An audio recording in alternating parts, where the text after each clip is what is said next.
Réplique, la place de l'humour dans la France d'aujourd'hui avec Frédéric Becbédé et Philippe Val.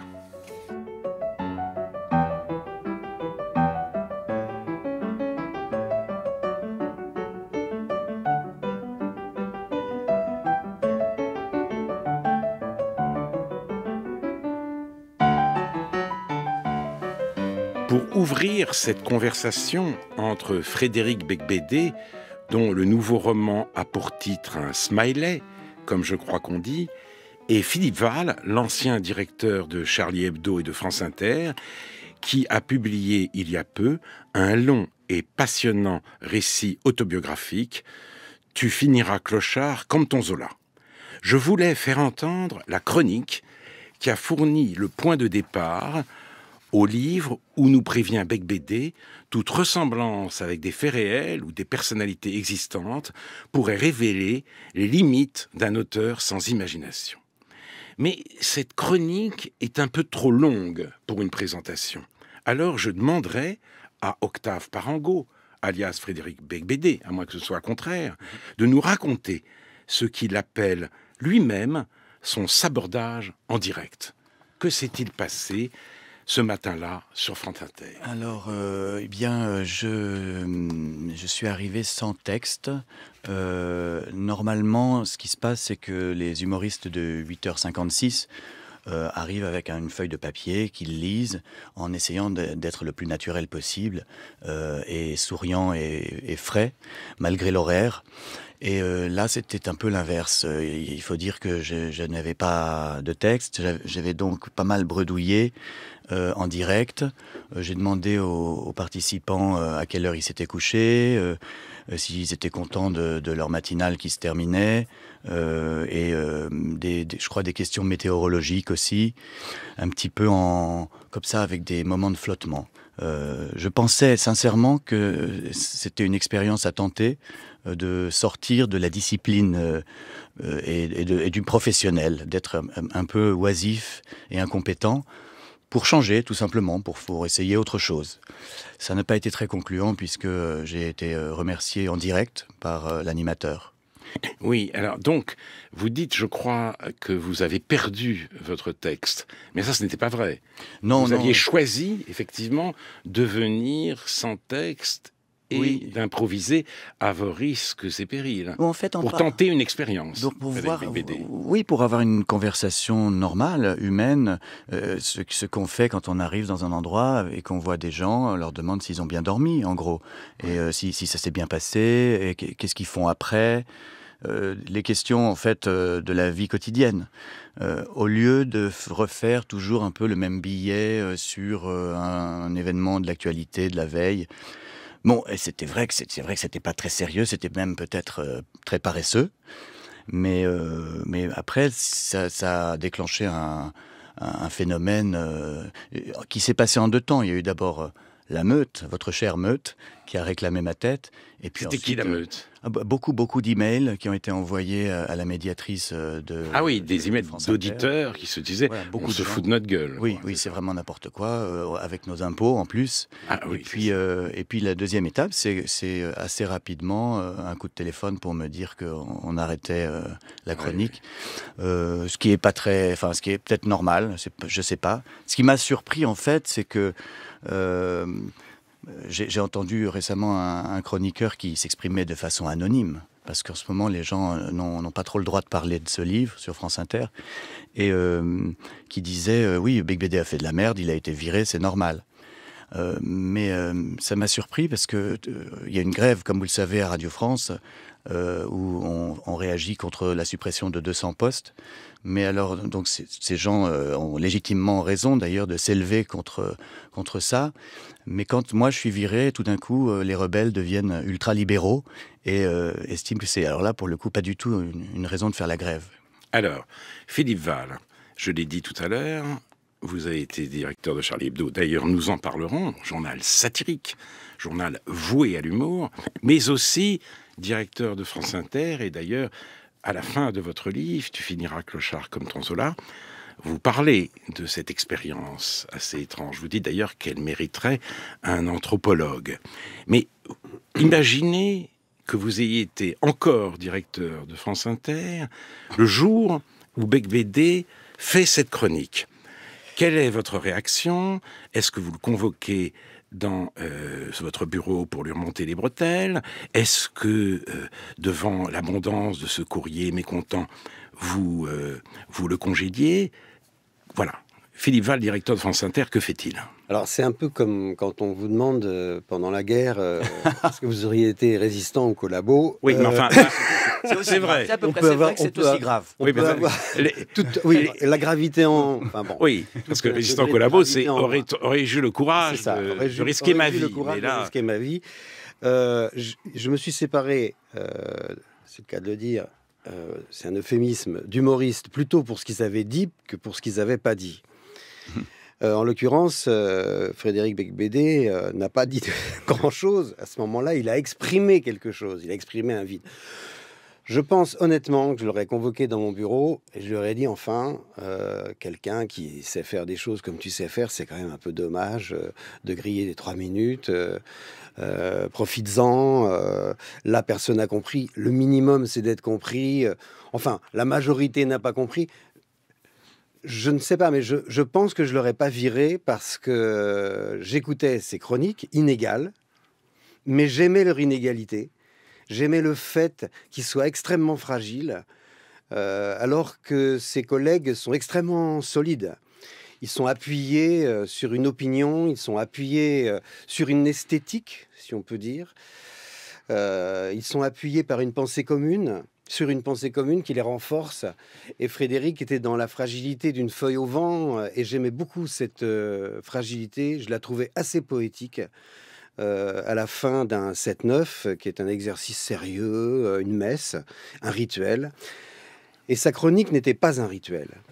Et je pense que l'humour ne peut pas être un rituel. L'humour est une surprise. Et je trouve que ce qu'il faisait relevait davantage de l'humour que certains de ses collègues qui sont étiquetés humoristes, mais qui sont peut-être pas humoristes. Ils sont autre chose, qui peut se défendre, mais humoristes, j'en doute. Alors, oui, c'est vrai, je trouve que votre expression est très juste, Philippe Val. Il y avait une fragilité, puis moi j'aimais le gimmick. Bonsoir, c'était merveilleux. Ça faisait beaucoup rire. Bonsoir, aussi, j'aimais ça à chaque fois. J'aimais le spa acoustique aussi, qui d'ailleurs est intervenu lors de cette émission, oui, je crois. Oui, ça permet de meubler le vide. Voilà, ça meublait le vide, et tout d'un coup, l'expérience du vide à la radio, à la fin d'un 7-9 très, très sérieux, et dans la radio qui aime à dire qu'elle est la plus écoutée de France, j'ai trouvé que ça révélait un culot assez extraordinaire. Mais venons-en maintenant à la place de l'humour dans la France d'aujourd'hui, et notamment dans les médias d'aujourd'hui. Vous venez de dire, Philippe Val, l'humour est une surprise, c'est parfois même une surprise pour celui qui fait un bon mot ou une blague. Moi, on me reproche parfois de rire à mes propres blagues, ce qui est un peu mal élevé, c'est vrai, mais parce que j'ai l'impression que l'humour m'arrive. C'est pas une décision que je prends, ça me tombe dessus. Et donc je ris, parce que tout d'un coup, mais en même temps, justement, c'est une surprise pour les autres, c'est une surprise pour moi, et ce qui me gêne aujourd'hui, c'est la professionnalisation de l'humour, premièrement, et aussi sa présence quasi permanente. Alors, est-ce que Beigbeder, vous n'avez pas fait aussi cette émission pour dire « je me retire du jeu » ? C'est un peu trop. Je veux pas être un humoriste maison quand l'humour scande à peu près toutes les émissions de la journée. Il y a au départ du livre, en tout cas, une lassitude. On sent qu'Octave Parango en a marre de faire ce métier. Il a fait ça 3 ans. Alors, en dehors du fait que ça l'oblige à se lever tôt, ce qui est pénible, on sent bien qu'il y a une lassitude. Et ça, c'est tout à fait juste. L'humour peut-il être discipliné ? Est-ce que arriver tous les matins avec son petit billet bien envoyé, avec des petites vannes, ça n'est pas aussi, d'une certaine manière, totalement déprimant? Et puis, oui, ce qui me gêne, moi, c'est, comme vous dites, l'humour, c'est un accident. C'est un accident. Ça ne s'organise pas. Or, quand il y a des blagueurs à toutes les heures de la journée, et ça ne concerne pas que France Inter. J'ai travaillé à Canal+ auparavant et j'ai vu ça également. Finalement, on a l'impression qu'il y a un humour de fond, comme un bruit de fond, comme des musiques d'ascenseur, si vous voulez. Et qu'à la fin, ça donne plutôt envie de faire la gueule, à force d'entendre tous ces gens qui veulent tellement provoquer un accident. On n'organise pas un accident. C'est ce que dit Bergson, d'ailleurs. Pour Bergson, c'est de la mécanique plaquée sur du vivant. Ça veut dire qu'on voit quelque chose qui, soudain, dans le réel, nous étonne, nous paraît absurde ou ridicule. Et là, on se marre. Mais c'est quelque chose d'imprévu.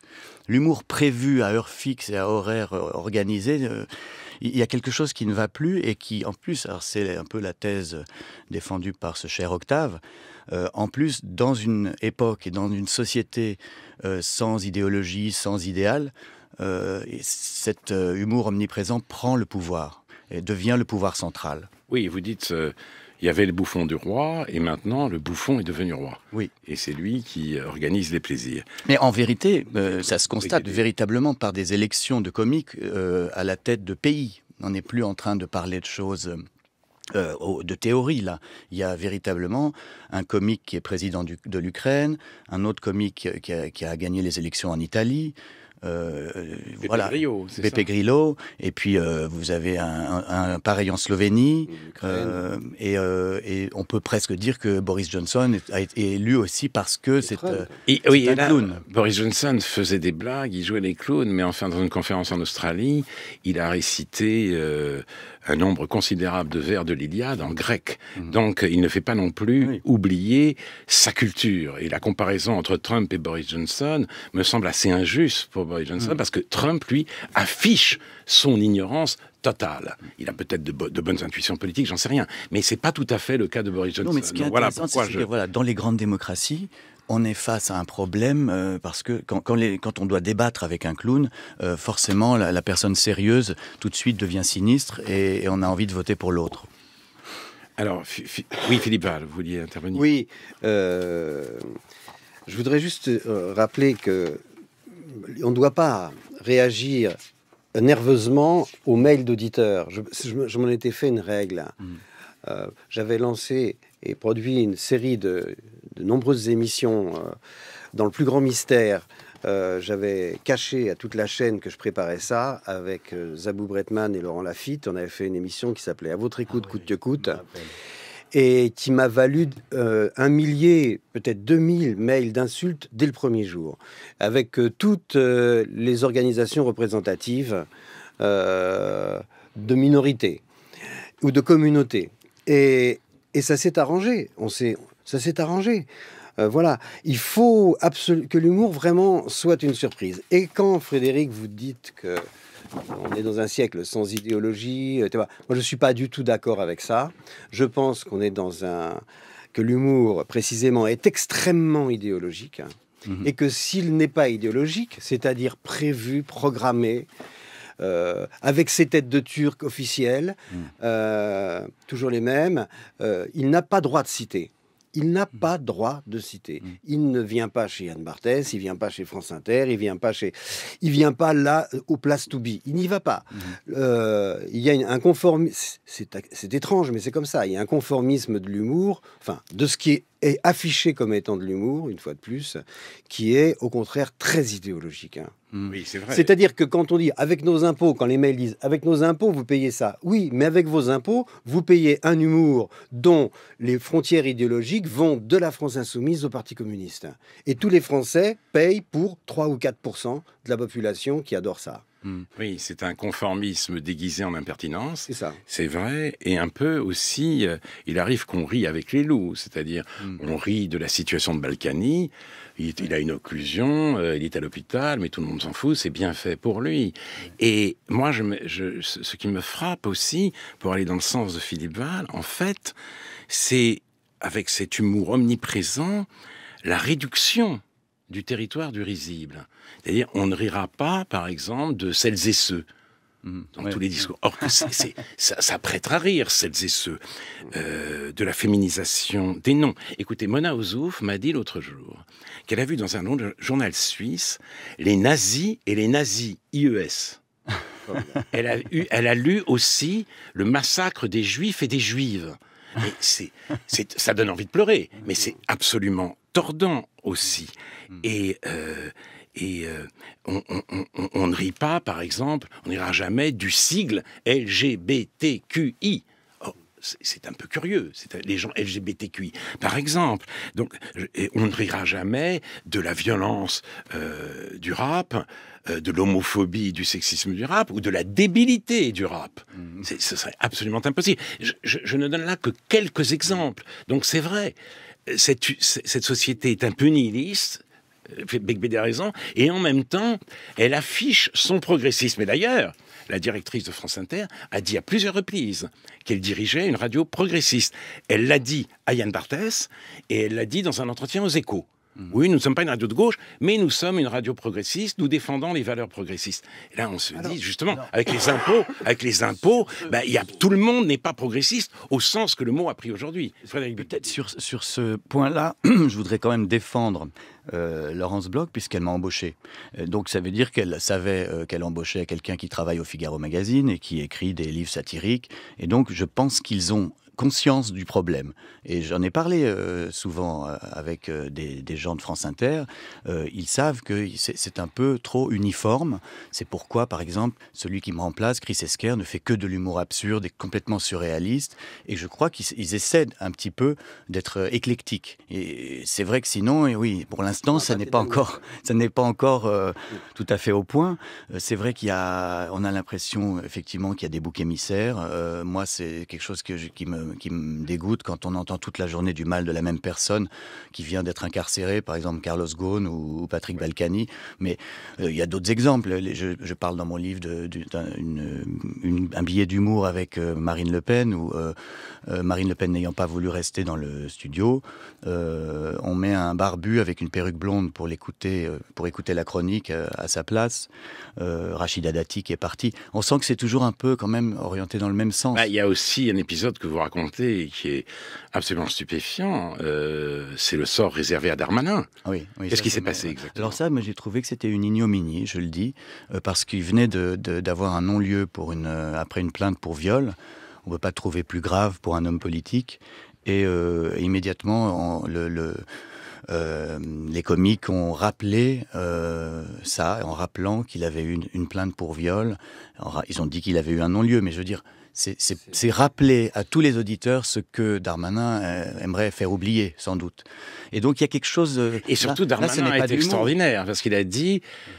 Tout est possible puisque vous êtes des comiques. Oui, ce qui était quand même une assez belle réponse. La réalité, c'est qu'on sent qu'il est impossible de répondre aux humoristes, mais ça ne concerne pas que France Inter. Et c'est ça qui me fait dire qu'il y a quelque chose de totalitaire là-dedans, ou en tout cas, quand un discours ne peut pas avoir de réponse, c'est un problème. C'est là où il faut se demander. Et d'ailleurs, c'est intéressant de voir que vous êtes la seule et la première émission à m'inviter depuis la sortie de ce roman qui est sorti le 2 janvier, on est le 18 janvier. Il y a beaucoup d'auteurs qui publient des livres et qui seront invités beaucoup plus tard. Je suis très heureux, j'ai beaucoup de chance. Mais c'est tout de même un petit peu étrange. La seule émission sur Radio France, vous dites? Oui, exactement. D'accord. Silence radio, des consignes de la direction sont données pour ne pas parler du livre, ce qui prouve quand même une bizarre absence d'ouverture d'esprit de la part de la radio la plus tolérante. C'est-à-dire que surtout, on a l'impression que les rieurs n'aiment pas même être l'objet de l'humour. Ils n'aiment pas qu'on rit d'eux. Non. Mais, donc, quel était... Oui, Philippe Val. Non, je voudrais juste dire une chose qui me semble décisive. Moi, je suis friand de la rigolade, je cherche des choses drôles pour me nourrir aussi, dans la littérature ou dans le spectacle.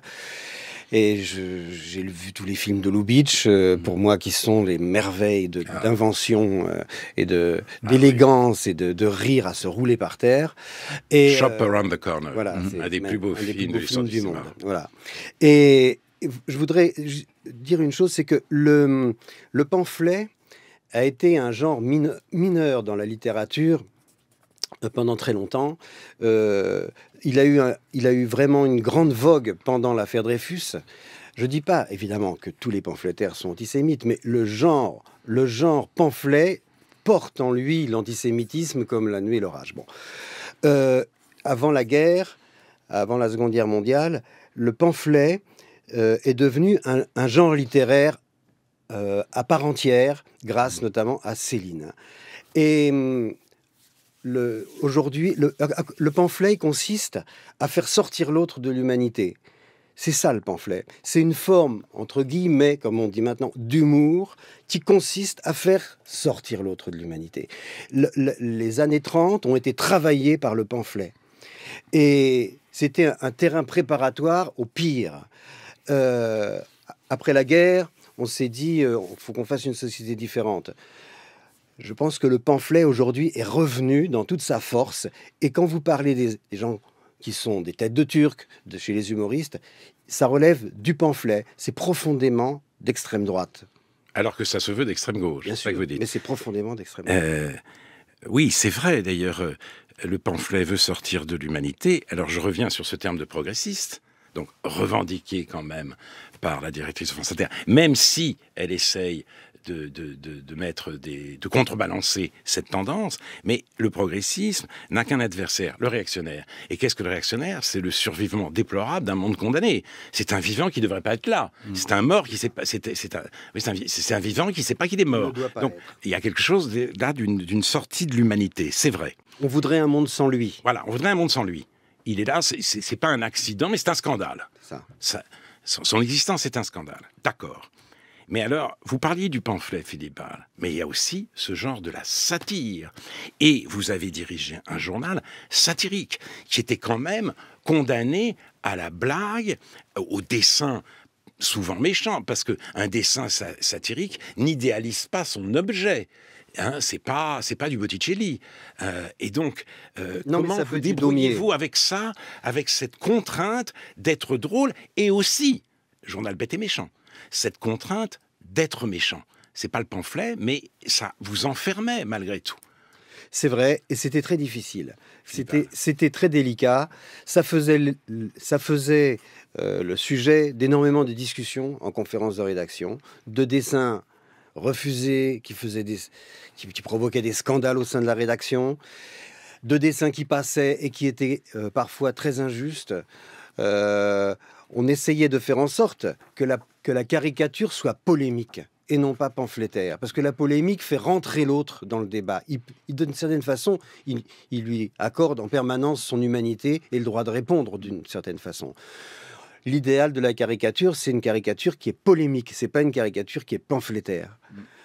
Et vous arrivez à maintenir la frontière. C'était très difficile, on n'a pas réussi toujours. Non, vous réussissez moi, pas toujours. Je voudrais dire quelque chose sur Charlie Hebdo, parce que Charlie Hebdo est clairement un endroit estampillé humour noir, sarcasme, bêtise et méchanceté. Transgression, oui, sur la mort notamment. Bien sûr. Ce qui est plutôt bien, enfin. Plus c'est violent, plus c'est drôle, plus c'est absurde et plus c'est bête, mieux c'est. Et on va acheter Charlie Hebdo en sachant où on va. Là, on parle d'autre chose. On parle d'un endroit d'information, de très grande écoute, qui est le 7-9, de la radio leader sur les ondes. Et dans cet endroit, on glisse des pastilles humoristiques presque mélangées au sérieux. Et c'est ce mélange, à mon avis, des genres qui peut-être est dangereux. C'est ce que les Américains appellent infotainment. On se retrouve à finalement avoir... Moi, par exemple, j'ai vécu ça. Je me suis retrouvé face à face avec Emmanuel Macron en train de lui demander l'adresse de son dealer parce qu'il avait fait un discours où il avait une voix haut perché. Est-ce que c'est normal? Est-ce que c'est sain qu'on en vienne à ce genre de situation finalement bizarre? Est-ce que c'est pas ça? Est-ce qu'il ne faudrait pas séparer les choses? Charlie est un endroit séparé du reste. Et alors là, de toute façon, là, évidemment, vous étiez vous-même le bouffon du roi qui prenait sa place. Oui, bien sûr. Puisque vous vous moquiez de lui et il n'était pas dans la possibilité de répondre vraiment. S'il répondait sérieusement, il se ridiculisait et il pouvait pas non plus adopter le ton de la blague. Alors il a très bien répondu. Il a fait une bonne vanne. Il a répondu que lui, il était comme ça de naissance. Ah oui. Il n'avait pas besoin de prendre de produits. C'était la potion magique. Voilà. C'était Obélix qui était tombé dedans, quoi. Mais exactement. Mais je voudrais dire aussi sur ce que dit, c'est intéressant sur le pamphlet. Moi, il me semble que ce qu'on voit là comme type d'humour, c'est plus proche du roman engagé. Moi, je trouve que les romans engagés sont manichéens, on crée des personnages vraiment très méchants, il y a le bien, il y a le mal, et le bien doit triompher. Voilà. Et en fait, ce que je n'aime pas dans le roman engagé, c'est justement ce côté prévisible, ce côté où chaque personnage est déterminé. Et c'est peut-être ça le problème. L'humour engagé, évidemment, cherche toujours à démontrer quelque chose. Et voilà, moi j'aime l'indiscipline. Je crois que la vraie liberté, c'est qu'on ne soit pas militant. Au fond, c'est peut-être le souci, c'est qu'il y a beaucoup d'humoristes qui ont un message à faire passer.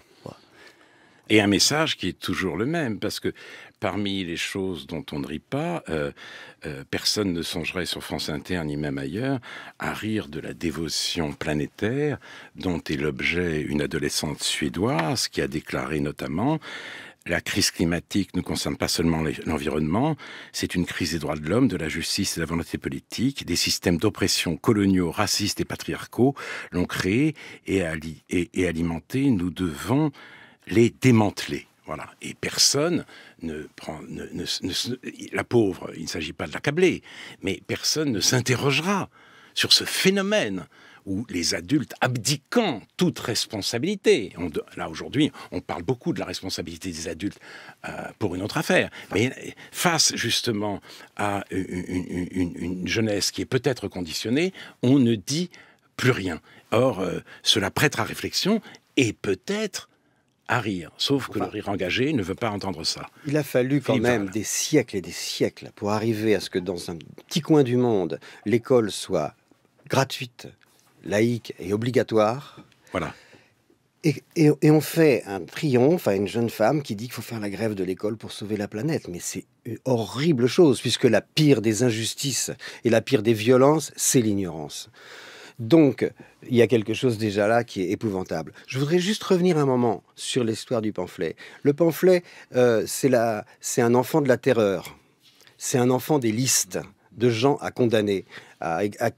C'est un enfant de la terreur. Et je pense que c'est un des outils du totalitarisme. Ça prépare quelque chose. C'est une nostalgie d'une violence extrême, d'une barbarie. C'est une lassitude des droits. Des droits communs à tous les humains. C'est une fatigue des droits dont on jouit. Et du respect et d'une politesse. Je pense que le dernier dialogue possible entre des gens qui ne pouvaient pas se blairer, c'est celui de Voltaire et de Rousseau. Après, pratiquement, ils ne se sont plus écoutés. Ces gens-là se sont tapés dessus parce qu'il y en a un qui était du côté du mal, Joseph de Maistre, les autres du côté du bien. C'est devenu impossible, et encore plus impossible au XXe siècle, et encore plus impossible au XXIe siècle. Le dialogue est impossible parce que c'est une question de morale et pas d'écoute de l'autre. C'est une position morale. Et c'est extrêmement pénible. Les gens, vous dites dans votre livre, et ça je ne suis pas d'accord du tout avec vous, vous dites de surindividualisme. Une société qui consomme, machin. Bon. Moi je ne suis pas d'accord avec ça. Je pense qu'au contraire, l'individu est sursocialisé. Il fait partie de groupes. Il a l'humour d'un groupe, il y a les pensées, les idées politiques d'un groupe, d'un clan, d'une communauté, d'une secte, d'un sexe. Je le dis un peu. Voilà. Et qu'aujourd'hui, seuls les juifs peuvent faire des blagues juives, voilà. etc. Il y a quelque chose en commun qu'on n'a plus. Et peut-être que c'est l'humour, finalement, qu'on n'a plus en commun, précisément. Il y a quelque chose en commun que l'on n'a plus, et c'est extrêmement grave. On avait dit, après la Seconde Guerre mondiale, qu'il fallait qu'on ait quelque chose en commun, tous en Europe, pour ne pas ressembler à la société d'avant, pour ne pas que ça recommence. Et là, on n'a plus rien en commun. Il y a quelque chose d'extrêmement dangereux dans cette affaire. L'humour est un canari dans la mine. Ça montre un état de la société. Et que le fait qu'il n'y ait plus d'humour en commun est quelque chose, est d'une alerte. Je voulais faire le boulot d'Alain à sa place, mais il y a... Ah bon, je ne fais pas mon boulot? Il y a un chroniqueur, cette semaine, qui a fait une chanson sur Jésus. Oui, c'est vrai. Et qui m'ôte le pain de la bouche. Là, alors, il n'a pas été viré. Je voulais savoir, puisqu'il a dit, je crois, autour de lui, on a dit que c'était Charlie de sa chronique. Je voulais savoir, puisque vous avez dirigé Charlie, ce que vous aviez pensé de cette Alors chronique. attendez, c'est Frédéric Fromet dans l'émission Par Jupiter de Charline Vanhoenacker. Dans le cadre de la lutte contre l'homophobie, il a chanté une chanson, Jésus est PD, Jésus écoute Mylène Farmer, Jésus est membre des LGBT, sur la croix, pourquoi l'avoir cloué, pourquoi pas l'avoir enculé, Jésus est PD, il n'y a pas que l'hostie qu'il faut sucer. Voilà quelques-unes des paroles que j'ai retenues. Et il a invoqué le blasphème en disant « le blasphème est un droit, on est Charlie ». Je crois qu'il a subi quelques remontrances, il n'a pas été viré. Cet épisode invite à réfléchir. Alors, j'aurai un certain nombre de conclusions à tirer, mais je laisse Philippe Val répondre à Beigbeder. Moi, déjà, ce que je trouve pénible et désagréable dans ce que je viens d'entendre, que je n'avais pas entendu, c'est qu'il y a une homophobie très violente déjà là-dedans. Jésus est un personnage mythique. On peut en faire ce qu'on veut, il n'y a pas de problème. Mais là, il y a une homophobie incroyable. Non, parce que c'est dans le cadre de la lutte contre l'homophobie qu'il fait ça. Ah oui, c'est l'idée. Bon, lui-même, d'ailleurs, est peut-être homosexuel, et il dit « Jésus est un PD, et arrêtez de nous emmerder, les catholiques, avec votre propre homophobie ». C'est ça qu'il veut dire. Ok, c'est pas bien net, parce qu'il y a une façon de dire quand même, une façon de parler de l'homosexualité qui est un peu quand même insultante, très... Enfin bon, passons. Mais... Je suis pas sûr que c'est ça. Alors qu'importe, j'ai mal compris. De toute façon, j'ai pas entendu cette chronique. Après, dans la plaidoirie de Richard Malka au procès des caricatures, on a brandi des unes sur différentes religions. On a brandi... Voilà, le protestantisme, le judaïsme, sur le bouddhisme et animisme. Et vous voyez, on traite mal Jésus, tout le monde. Sur Jésus, Marie, machin, bon. On traite mal tout le monde, on se fiche du mythe, c'est une des fonctions, mais de Mahomet aussi. Sinon, ça n'aurait pas de sens. Et là, le jeune homme qui parlait dans cette chronique se garde bien de dire la même chose du prophète. Parce que on ne le fait plus. Pourquoi on ne le fait plus? Parce que ça coûte la vie. Parce qu'on risque de se faire assassiner si on le fait. Quand on parle de Jésus, on risque rien. Ah, voilà. Évidemment. On peut préciser qu'il y a 2 gardes du corps. Il y a deux officiers de sécurité qui vous attendent, Philippe Val. Mais justement, c'était la réflexion que m'inspirait cette chronique. C'est-à-dire, la satire, qui n'est qu'une des formes de l'humour, a du sens, et elle est même sans doute nécessaire, quand elle s'attaque aux forts. Pas quand elle s'acharne sur les faibles. Quand Balkany est à terre, c'est pas la peine de se moquer de Balkany. Carlos Ghosn, dans sa prison, subissait un sort injuste. Il était victime d'une justice féroce qui veut faire avouer avant le procès pour obtenir 99,5% de condamnation. Et là, il dit qu'il est Charlie. Mais dans Charlie, justement, on expliquait, le numéro anniversaire, que la pièce de Charb, lettre aux escrocs de la pièce tirée de la lettre aux escrocs de l'islamophobie qui font le jeu des racistes de Charb, ne pouvait pas être jouée. Elle était décommandée à cause d'associations qui disaient, même le MRAP, qu'elle était absolument raciste. Or, les catholiques aujourd'hui, en France, n'ont aucune autorité, aucun pouvoir. Je veux dire, c'est cela qui me gêne. C'est ce choix des faibles et c'est cette manière de s'écraser devant les forts. D'ailleurs, c'est pareil ça n'est pas vrai que pour la religion. Ce qui est fort aujourd'hui dans le monde journalistique, c'est Edoui Plenel. Edoui Plenel ne fait jamais l'objet d'aucune blague dans les médias. Charlie Hebdo est le seul journal qui se soit payé frontalement Edoui Plenel. Ça, c'est le rôle d'un journal satirique. Vous voyez, et Dieu sait s'il l'a mal pris, et Dieu sait si ça a fait un scandale. Mais c'est ça qui est sain dans une société, finalement. C'est de s'attaquer à des forces. Je voudrais dire, parce que j'ai eu l'honneur d'écrire un petit peu dans Charlie Hebdo récemment, le numéro anniversaire du 7 janvier dernier était très intéressant, puisque ils ont une nouvelle cible, qui n'est plus la religion, mais qui est les réseaux sociaux. Et donc il y avait une couverture avec un type dont la langue était écrabouillée par un smartphone, et je trouve que c'est une intéressante évolution de se dire aujourd'hui l'ennemi suprême, c'est finalement cette espèce de meute numérique qui, par Twitter, par Facebook, par Instagram, s'attaque à tous les sujets et est en permanence offensé. Comme dit Bret Easton Ellis, offended, everybody's offended. C'est aujourd'hui le sport national. Et c'est celui-là le vrai ennemi des humoristes. L'ennemi, c'est la meute, et en même temps, on a affaire aujourd'hui, souvent, à un rire en meute. Oui. Le rire, si vous voulez, se fait très souvent l'écho de la meute. Oui. On rit des personnes dont tout le monde rit, ou qui scandalisent tout le monde. Il y a un côté yen. Il y a un côté yen qui c'est un pilori. Est effrayant. C'est un pilori. Oui, et moi je me souviens, parce qu'il faut dire les choses, je ne veux pas me présenter comme quelqu'un de propre, ça ne m'a jamais intéressé, et dans tous mes romans, le personnage le plus dégueulasse, c'est évidemment Octave. Et pendant tout le temps où j'étais donc obligé de trouver des idées le jeudi matin, je faisais comme les autres, c'est-à-dire que je regardais Yann Barthès, je lisais Le Canard enchaîné ou Charlie, et il y a chaque semaine quelqu'un qui est cloué au pilori. Et il m'est arrivé de m'en servir parce que c'était plus facile. En fait, c'est assez facile de trouver la personne dont on va se foutre pendant une semaine et de taper dessus. On obtient un rire quasi automatique tout en enfonçant quelqu'un qui est à terre. Et j'étais vraiment, pour moi, à un moment, j'ai participé de ce monde-là et je dois dire que ça m'a dégoûté aussi de ce métier. Oui, justement, parce que la dérision n'a de sens que si elle peut être une dérision de soi. Vous dites Parango, c'est le personnage le plus dégueulasse. C'est l'auto-ironie qui sauve l'ironie, en quelque sorte. Tous les grands un humour qui n'a que des victimes extérieures, c'est plus tout à fait l'humour. Bien sûr. Philippe Val. Non, bien sûr.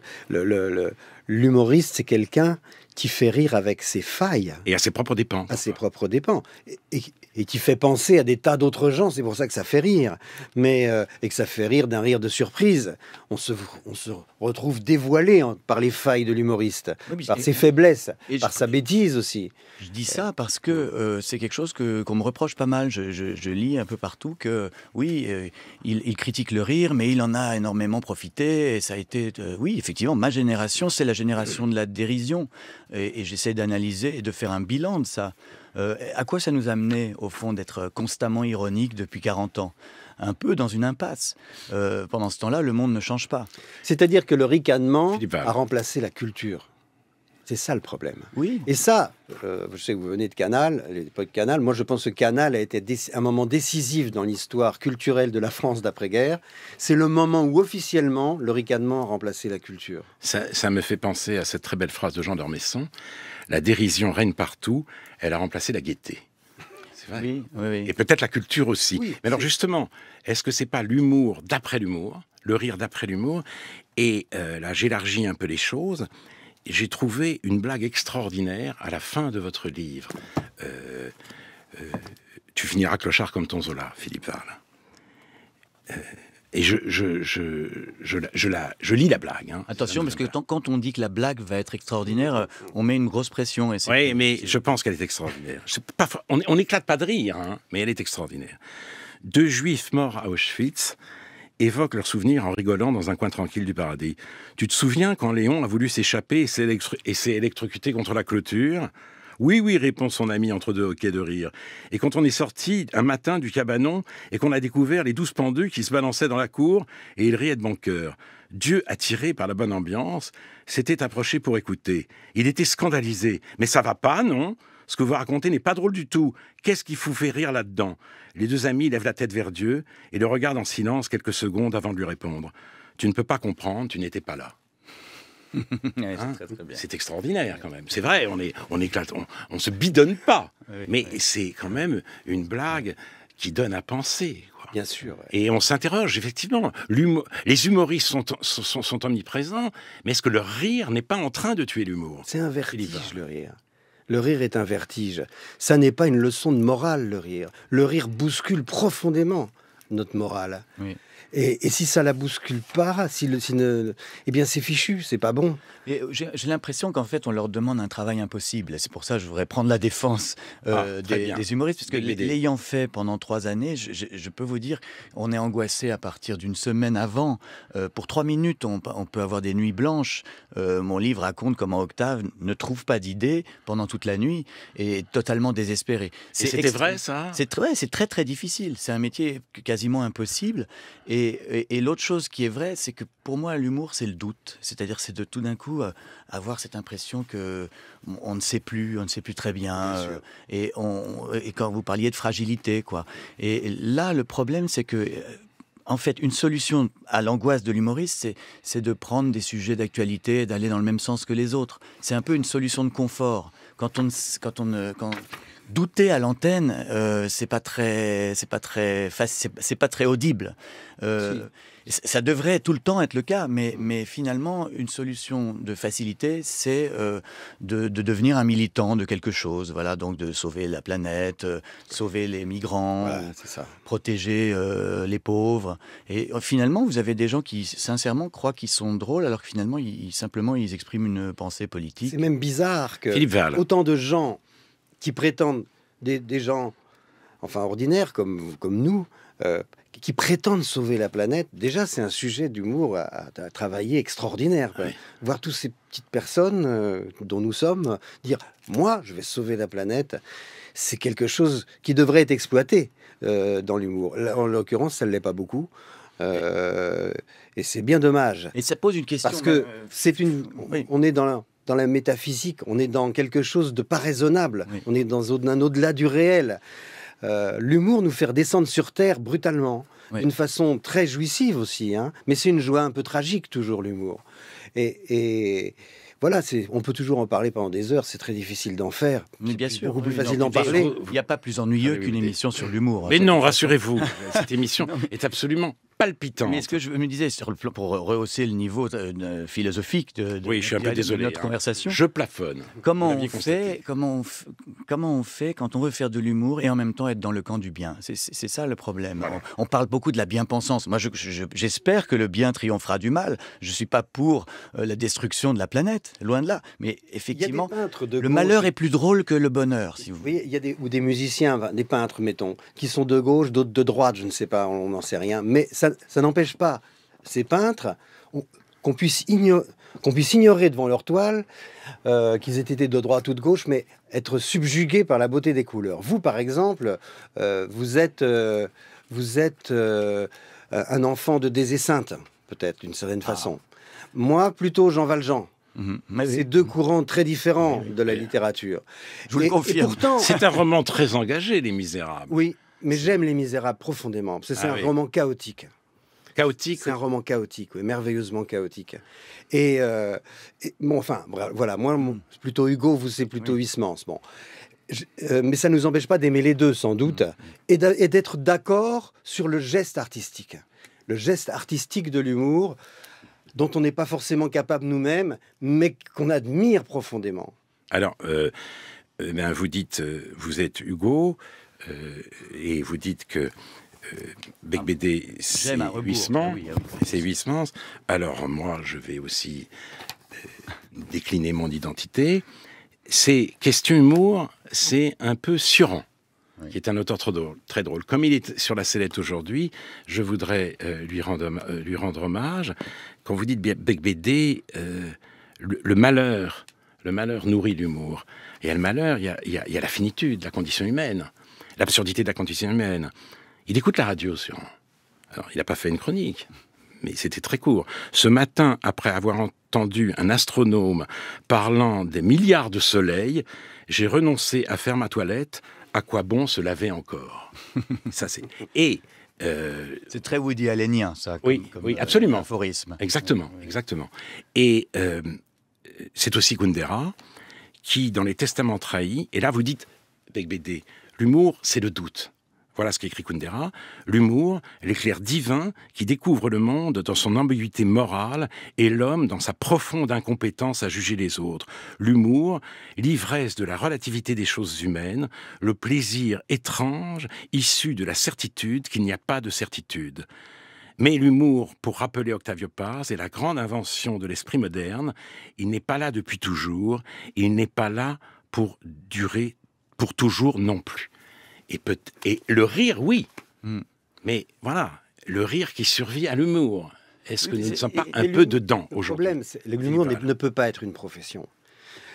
C'est comme bien faire l'amour, quand on a la chance de pouvoir bien faire l'amour, ça n'est pas une profession, c'est une occasion que la vie, dans les milliards d'affects qui nous arrivent... D'ailleurs, au passage, il n'est jamais très bon de rire pendant l'acte d'amour. Si quelqu'un rit, c'est mauvais signe. C'est pas très bien, c'est un peu foutu. Ça dépend. Ah bon, d'accord. Vous avez des anecdotes à nous partager? Non, je n'ai aucune anecdote à vous fournir. Il est vrai que... Mais comme l'humour est imprévisible, il peut arriver au plus étrange moment. Mais bon, je ferme cette parenthèse audacieuse. Nietzsche disait quelque chose comme on reconnaît l'homme de génie à son rire et le grand homme allemand ne rit pas.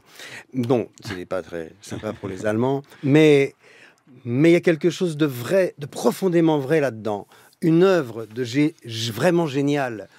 Les pièces de Shakespeare, les romans d'Hugo, il y a un Proust, qui est un humoriste, un satiriste absolument sublime. Ah oui. Donc, il y a un humour là-dedans. C'était pas un humoriste. Peut-être que c'est la profession qui est un problème. Oui. La professionnalisation d'un truc qui n'est pas professionnalisable. C'est ce que j'appelle les fonctionnaires du rire. Les fonctionnaires du rire, en effet. Parce que c'est un tâcheron, le mec qui écrit ça. Oui, mais vous aviez des humoristes, vous, quand vous étiez directeur de France Inter. Mais est-ce que vous en avez hérité ou est-ce que vous avez installé? Ah non, j'en ai hérité. J'ai tout fait. C'était un grand débat entre le président et moi, le président de Radio France à l'époque, de virer tous les humoristes. Moi, je voulais qu'on vire tous les humoristes du 7-9. Et c'était pas possible.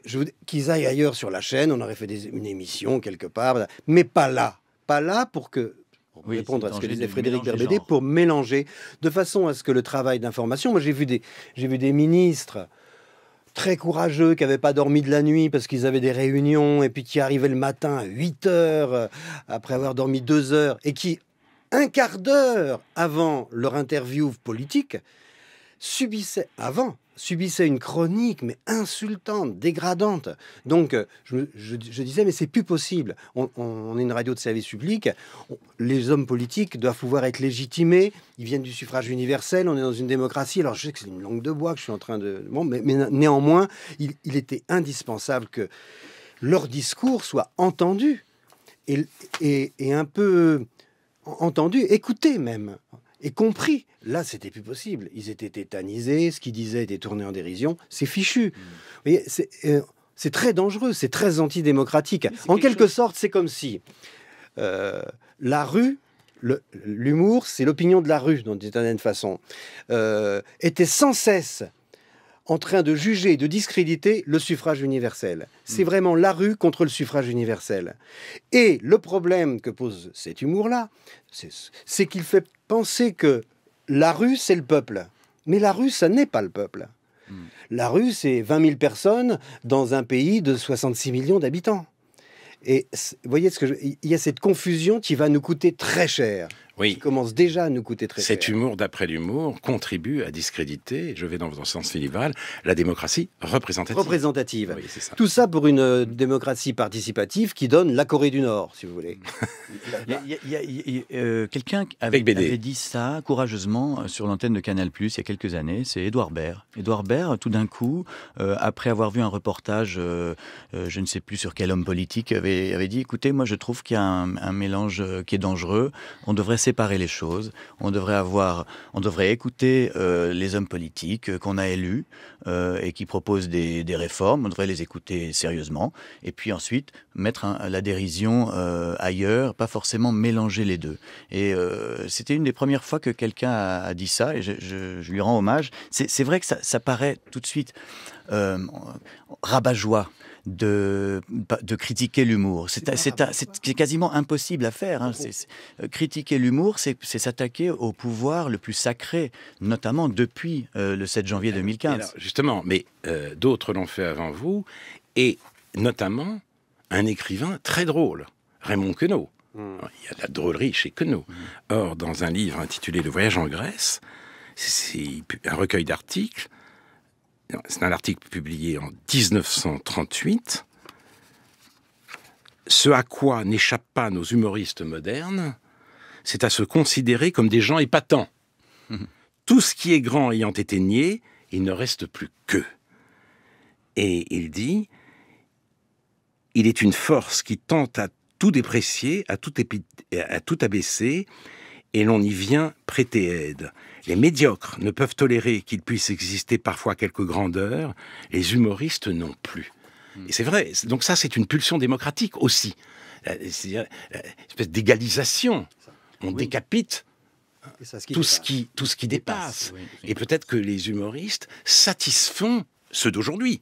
Une passion basse. C'est une passion égalitariste, exactement. Mais c'est l'égalité d'après 1792. C'est l'égalité robespierriste, celle qui s'égalise avec la guillotine. Enfin, il y a quelque chose de terrifiant en quelque sorte là-dedans. Alors on est dans un état de droit, après tout ce ne sont que des mots qui vont, qui viennent dans des chaînes de télévision et de radio, mais c'est un terrain dangereux. C'est un terrain dangereux pour la démocratie représentative parce que tout ce qui représente la moindre autorité morale, et Dieu sait si on en a quand même besoin dans une démocratie, après la guerre, on a fait cette erreur. On s'est trompé d'autorité morale. Au lieu de nous donner à aimer Churchill et Jean Moulin, on nous a donné à aimer Che Guevara et Mao, c'est-à-dire deux criminels contre l'humanité. Donc, on a fait une grave erreur. On a pris des moralistes comme maître à penser au lieu de prendre des philosophes. Les philosophes sont drôles, les moralistes sont chiants. Attends, les philosophes sont drôles. Sont drôles. Les philosophes sont drôles. Il y a une drôlerie dans l'étonnement philosophique. Il y a une joie dans l'étonnement philosophique. Il y a une joie dans Jankélévitch. Il n'y en a pas beaucoup dans Sartre. On s'est trompé. On aurait dû prendre Jankélévitch à la sortie de la guerre. Pardon de m'auto-citer, mais parce que l'objection que feront les humoristes à ce type de discours, c'est de dire nous, on est nécessaire parce qu'on s'attaque aux puissants et il faut des bouffons pour voilà, des impertinents pour détruire le pouvoir. Et ça, c'est un argument qu'on entend souvent. Et dans mon livre, je dis que oui, c'est vrai, l'humour s'attaque parfois aux puissants, mais n'oublions pas qu'il est aussi la vengeance des impuissants. Et souvent, il y a aussi cette espèce de jalousie, d'aigreur, et d'envie de détruire ce qui est au-dessus. Grand, ce qui est au-dessus. Ce que l'on entend et ce qu'on nous vend pour de l'humour est le produit d'un ressentiment. Et pour moi, l'humour est le produit de l'allégresse, c'est-à-dire le contraire du ressentiment. Une allégresse qui se cogne partout, mais une allégresse peut-être tragique, mais une allégresse. Le tragique doit être aussi présent, me semble-t-il. Bien sûr. Il est présent chez Sioran. Mais écoutez, en tout cas, si certains humoristes professionnels se sentent malmenés et calomniés par cette émission, où nous étions en effet assez d'accord les uns avec les autres, qu'ils se signalent, et je serai très heureux de les inviter dans le studio de France Culture. Et je terminerai par une citation d'un journaliste philosophe qui savait être très drôle, Péguy. En ce temps-ci, dit Péguy, une humanité est venue, un monde de barbares, de brutes et de mufs. Plus qu'une pambéotie, c'est-à-dire une bêtise totale, c'était l'expression de Renan, plus qu'une pambéotie, une panmuflerie sans limite, un règne de barbares, de brutes et de mufles. Un monde non seulement qui fait des blagues, mais qui ne fait que des blagues, qui fait blague de tout, et qui se demande... C'est pas grave, c'est bien qu'il n'y ait pas de chute. Vous imitez mon concept. Ah non. Alors, qui fait des blagues de tout et qui enfin ne se demande pas encore anxieusement si c'est grave, mais qui inquiet, vide, se demande déjà si c'est bien amusant. Voilà. Vous auriez pu citer aussi L'homme qui rit de Victor Hugo, parce qu'on a parlé des Misérables, et L'homme qui rit, disait le smiley, évidemment, qui est le titre de votre livre, Frédéric Beigbeder, fait penser à L'homme qui rit. Ce livre, donc, est publié aux éditions Grasset. Philippe Wahl, vous avez publié il y a peu « Tu finiras clochard comme ton Zola » aux éditions de l'Observatoire. La semaine prochaine, l'émission aura pour titre « Portrait ». Mon invité sera Fabrice Lucchini. C'était Réplique, une émission d'Alain Finkielkraut, avec la collaboration d'Anne-Catherine Lechard et François Connac. À la technique aujourd'hui, Élise Le. Dans un instant, Concordance des temps de Jean-Noël Jeanneney.